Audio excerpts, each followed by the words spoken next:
Lumière et passion de Camargue. Ainsi s'intitule l'exposition de Pierre Aubanel, manadier et photographe passionné, qui se tient à la médiathèque de Saint-Gilles. Après des études chez les Jésuites en Avignon, il revint au pays, ce pays qui lui est si cher. Il finit par convaincre son père de le laisser vivre sur ces terres sauvages qu'il affectionne depuis son plus jeune âge.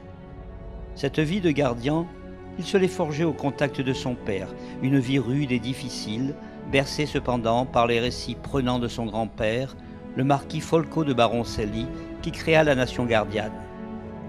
À cette même époque, il se sent le besoin d'immortaliser sur pellicule les paysages, les bêtes et les hommes de ce monde en perpétuelle mutation.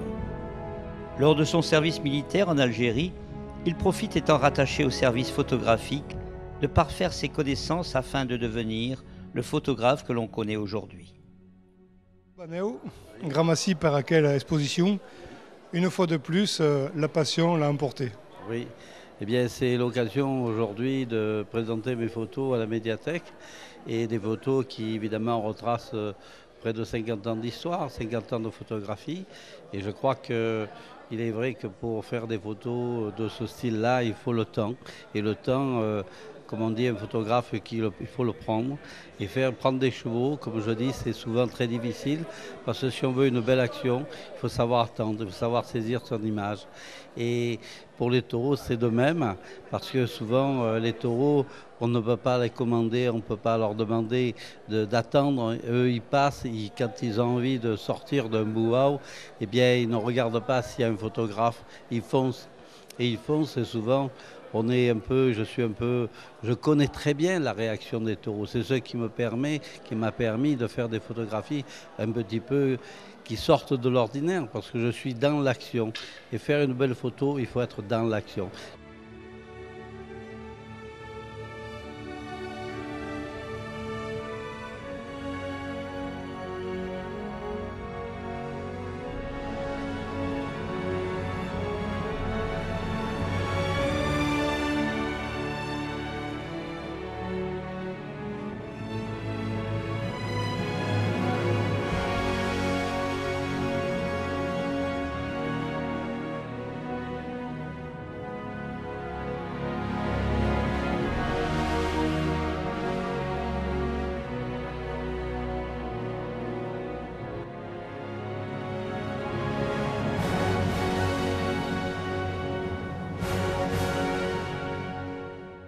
Ce que je recherche, c'est de trouver le mouvement, parce que le mouvement, c'est la force. Ça montre les taureaux qui sont réellement dans leur élément.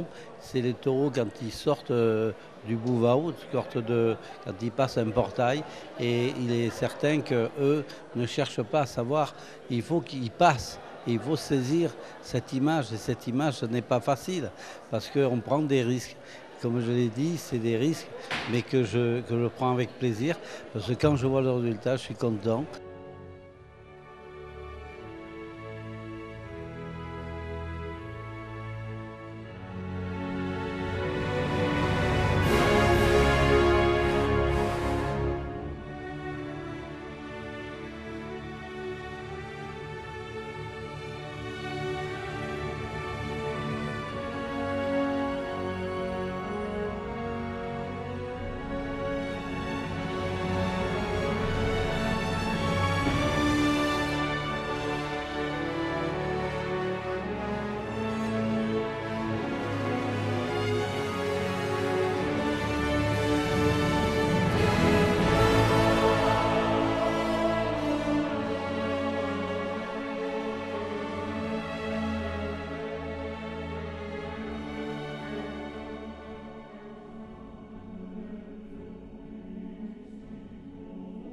Il y a d'autres photos qui m'ont demandé beaucoup de temps. Par exemple, photographier des flamands. Bien, on croit que c'est facile, mais c'est très difficile. Parce que les flamands, quand on s'approche, il y a une photo, quand il est l'envol des flamands, j'ai mis presque 1 mois et demi pour la réussir, parce que j'allais tous les jours, je savais où ils étaient. Je m'avançais près d'eux pour avoir, j'avais pas les optiques comme maintenant, des zooms très importants, mais j'avais un télé, un 135, d'un appareil, d'un focus universel, et il fallait être un peu près des Flamands pour avoir quelque chose d'intéressant.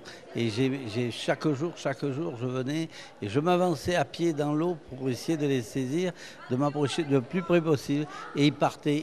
On avait l'impression qu'ils marchaient plus vite que moi. Mais après, un jour, j'ai eu la chance. Ce moment-là, je suis arrivé et paf, j'ai pris la photo et j'ai dit ça y est, l'image elle est réussie. Et c'est vrai que j'ai fait cette photo, elle est là et chaque fois que je la tire avec plaisir parce que c'est vraiment un souvenir extraordinaire. Est-ce que le fait d'être à cheval en Camargue, ça vous aide quelque part de repérer, pour repérer les vues? C'est-à-dire quand je suis à cheval, d'abord on est carrément dans le sujet parce qu'on peut se mettre à l'endroit que l'on veut. Lorsque il y a une manade par exemple l'hiver on suit le bord de mer, eh bien il faut saisir la lumière qui est très importante. Parce que la photographie, tout est basé sur la lumière. Si la lumière est belle, faire ressortir le ciel, faire ressortir l'éclairage, ce qui donne de la valeur à la photo.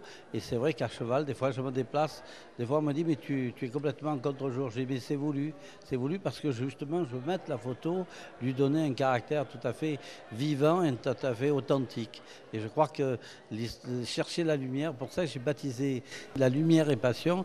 La lumière, c'est ce qui, à mon avis, compte beaucoup pour une belle photo.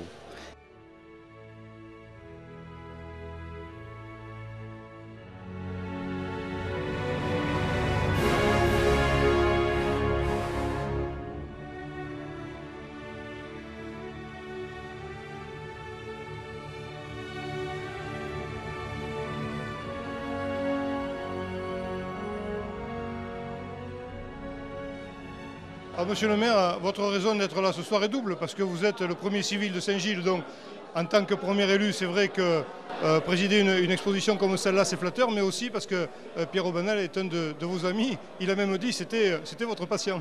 C'était tout à fait vrai, c'était mon patient, et donc je le connais depuis de nombreuses années. Je connais les dangers qu'il brave jour à jour, puisque j'étais souvent appelé à le soigner pour des coups de corne, des fractures, et malgré ça, il a toujours continué.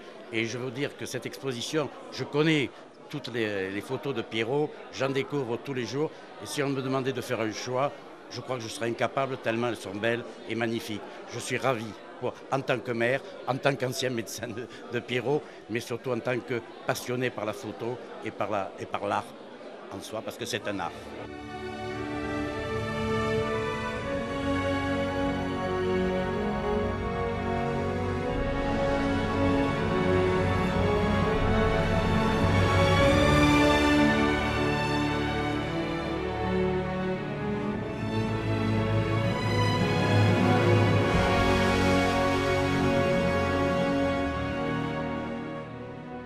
Du peintre sur la photographie, ce sont des narrations très différentes. Comment vous voyez ça? C'est déjà le regard du peintre sur le travail d'un ami, puisque je connais Pierrot depuis pas mal d'années. J'ai eu ses 2 enfants au collège de Saint-Gilles en tant qu'élève et ils viennent de m'apprendre qu'ils avaient 40 ans, ce qui ne nous rajeunit pas.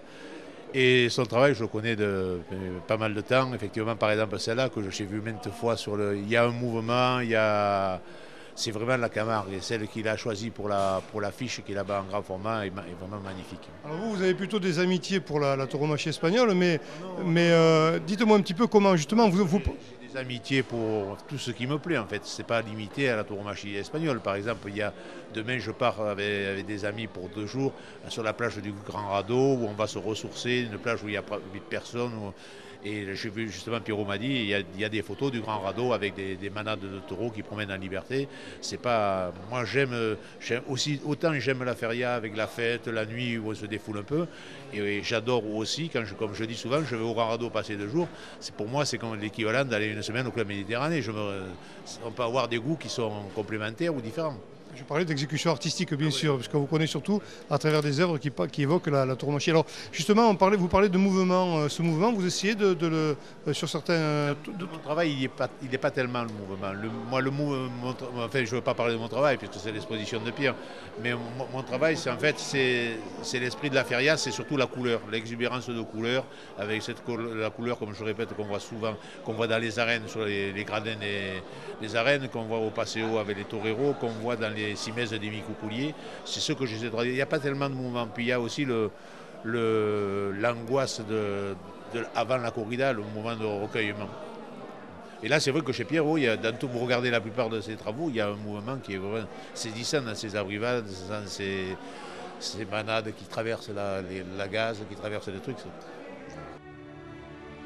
Le temps de cette exposition aura permis de rencontrer un de ces personnages attachants et vrais, pétri de la terre qu'il a vu naître au milieu de ces paysages rudes et sauvages, et où les hommes et les bêtes vivent en harmonie. Aussi, tous les jours apportent à celui qui sait regarder, tendre l'oreille, sa moisson de bonheur au milieu de cette nature noble et généreuse. Et sur le visage comblé de pierre, c'est ce bonheur-là qui se reflète dans les yeux de l'enfant du pays.